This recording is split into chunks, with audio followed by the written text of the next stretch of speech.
澳門特首選舉提名期啱啱完結，一如所料，唯一合資格嘅候選人就係崔世安。香港特首喺較早前一番佢嘅意見就代表大部分香港人意見嘅言論，引起好大爭議。喺現行嘅選舉制度之下，新一屆澳門特首又能夠代表幾多澳門人嘅意見呢？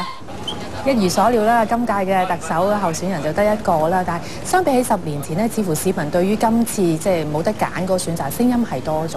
澳門個公民意識喺過去嘅幾年，尤其是過去嗰2-3年呢，係明顯提升咗好多。咁我哋話，尤其是係即係歐文龍案之後呢，包括我哋叫07年個5日遊行嗰幾件事裏面呢，其實我哋都會見到就係即係公民呢，佢哋希望參與個社會或者希望發表聲音嗰個意欲係強咗好多。咁我哋尤其是會你睇翻即係07年個5日遊行，我哋就認為係基本上係一次過將好多澳門積存咗好耐嘅問題，大家嘅不滿呢，咁就爆晒出嚟嘅。咁即係今次嗰個特首選舉呢，我哋會見到同5年之前或者10年之前去比較呢，大家希望參與嗰個慾望啊係大咗好多嘅。一啲選前嘅預測咧，講來講去都係3個姓氏嘅啫。有一個意見就係話，澳門今次嘅特首選舉咧，世襲意識好濃厚，點樣睇呢？咁變咗而家回歸之後咧，你就會見到其實唔係淨係講係一個特首嘅位置咁簡單，我哋會見到係包括嗰個叫做選委會嘅成員啦咁樣，咁佢一樣有好多我哋叫做大家族嘅嗰啲成員喺裏面嘅咁樣，咁呢一種咁樣嘅我哋話即係比較似一種世襲嘅模式咧，咁其實係喺一個我哋叫做即係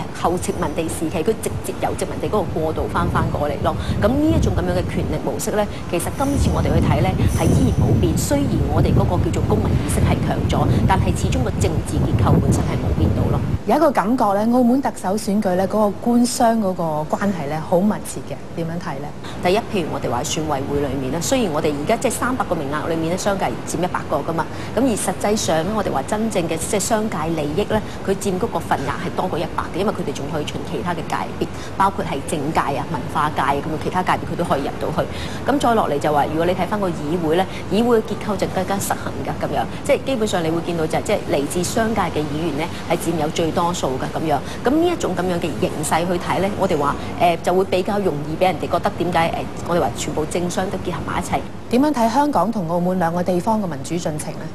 香港嗰個中產嘅群體係好壯大嘅咁樣，咁佢哋嘅聲音亦都係多嘅咁樣，咁而且香港嗰個叫做整體嘅社會嘅監督機制係比較健全嘅，佢媒體比較強咁樣，咁再落嚟就係香港嗰個經濟係真正多元嘅咁樣，咁呢幾樣咧都係澳門而家冇，咁而呢幾樣澳門而家未有嘅咧，就令到澳門佢唔係一個我哋話真係好現代化、好完整嘅資本主義社會咁樣，我哋嗰個產業好單一，跟住我哋嗰個叫做中產啊咁樣，咁基本上佢唔能夠有足夠嘅獨立能力，因為佢哋大部分都會係依附喺一個叫博彩或者相關嘅行業裏面。今日嘅澳門呢，佢自己面對緊嘅一啲發展嘅困惑呢，其實可能係要透過可能好多年前香港嗰種慢慢將嗰種包括我哋嘅產業去轉型啦，令推動自己嗰個多元化呢，就令到我哋自己叫嗰個公民社會更加壯大咯。